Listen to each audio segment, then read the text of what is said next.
Quando você vai pesquisar sobre modelos de frase, você encontra alguns padrões. Por exemplo, as frases em Libras são construídas no modelo SOV, SVO, OSV, OVS. Aí você vê um negócio desse e pensa, que porra é essa? SOV, SVO, OSV, OVS. Ah, o S significa sujeito, o V significa verbo, o O objeto. E aí você tem essa estrutura, como se fosse uma fórmula para criar frases em Libras. E isso trava completamente a vida de qualquer estudante de Libras. Essas fórmulas, essas estruturas de frases, se você quiser formar frases se baseando nisso, você não vai conseguir absolutamente nunca. Sabe por quê? Porque é como você tentar explicar futebol para alguém que não conhece futebol. Imagina uma pessoa que nunca viu futebol.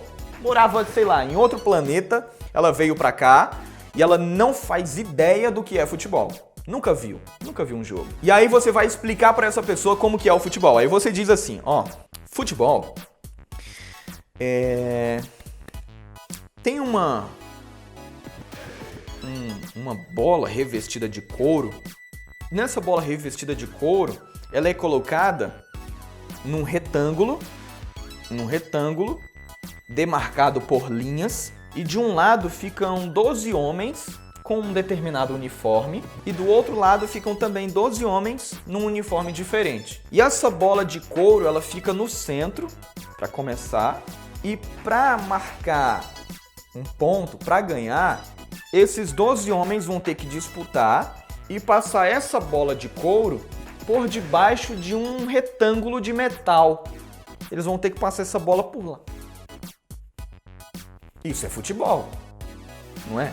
Isso é futebol. Mas a forma em que eu expliquei o futebol não faz sentido algum na cabeça da pessoa. Ela nunca vai se apaixonar por futebol desse jeito. Ela não vai gostar de futebol, ela não vai conseguir muitas vezes nem imaginar futebol sendo explicado dessa forma. Fica muito mais fácil se você mostrar um jogo para ela, uma partida para essa pessoa. Ela vai ver os jogadores em campo, ela vai ver a disputa acontecendo, um gol sendo marcado, a bola em ação, e vai ficar muito mais fácil para ela visualizar e entender o que é futebol. Estou certo? É que nem criar frases. Não adianta. Você que é professor que está me vendo agora, presta atenção.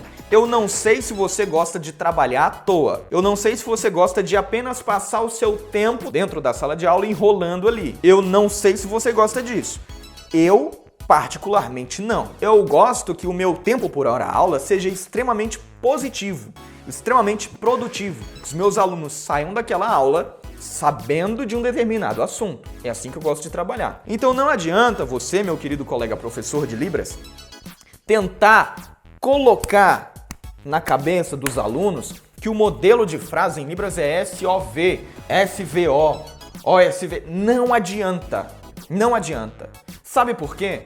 Porque na Libras todos esses modelos vão ser usados em algum momento, dependendo do sentido da frase, dependendo da estrutura, dependendo se é uma pergunta, se é uma negação. Sempre você vai poder utilizar todos esses modelos, então não adianta você querer forçar isso na cabeça do aluno, porque você vai estar invertendo a ordem, vai ser como querer ensinar futebol para alguém explicando daquele jeito, não faz sentido. E você que é aluno está tentando criar frases em Libras, se baseando nessas estruturas, você nunca vai conseguir dessa forma. Não vai, não adianta. Como é que você faz então? Você precisa entender o princípio da criação de frases. Muita gente acha que para criar frases precisa de regras, nesse caso SOV, SVO, OSV, OVS, essas estruturazinhas que a gente encontra por aí nos livros de gramática. Associar isso com os sinais que você sabe e a partir daí você vai ter frases criadas, sentenças criadas. Porque você pega a estrutura, você vai encaixando os sinais ali e aí você forma Mas não dá para criar frases dessa forma. Não vai ter tempo suficiente para isso, porque além de você ter que saber os sinais, você vai ter que raciocinar que classe gramatical eles se encaixam.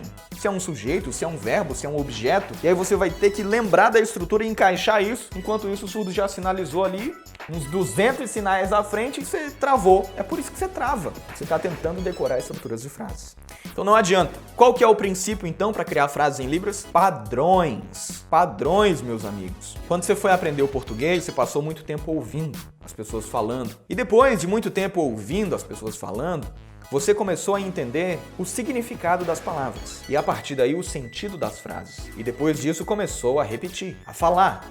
Errado, mas falava. Esse foi o princípio. Mesmo a Libras sendo uma língua de sinais, o fio comum ele é o mesmo.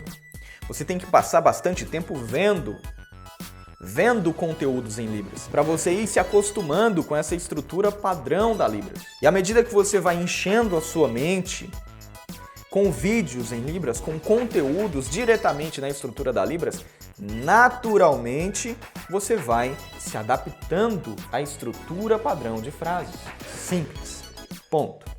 E é exatamente assim que eu trabalho dentro do Master Libras. Eu simplesmente exponho os meus alunos a conteúdos incessantemente, conteúdos básicos, e aí à medida que eles vão evoluindo, a gente vai aumentando a dificuldade, mais conteúdos, e isso vai enchendo a mente deles com sinais, com significados, com aplicações de frases. E o detalhe é que os alunos lá do Master Libras não já pegam aquele conteúdo e já começam a criar as frases deles, não. Eles vão só repetindo no começo, para ir se acostumando, para o cérebro ir se adaptando à estrutura de frases na Libras. E isso faz com que a base, o alicerce deles na Libras seja muito forte.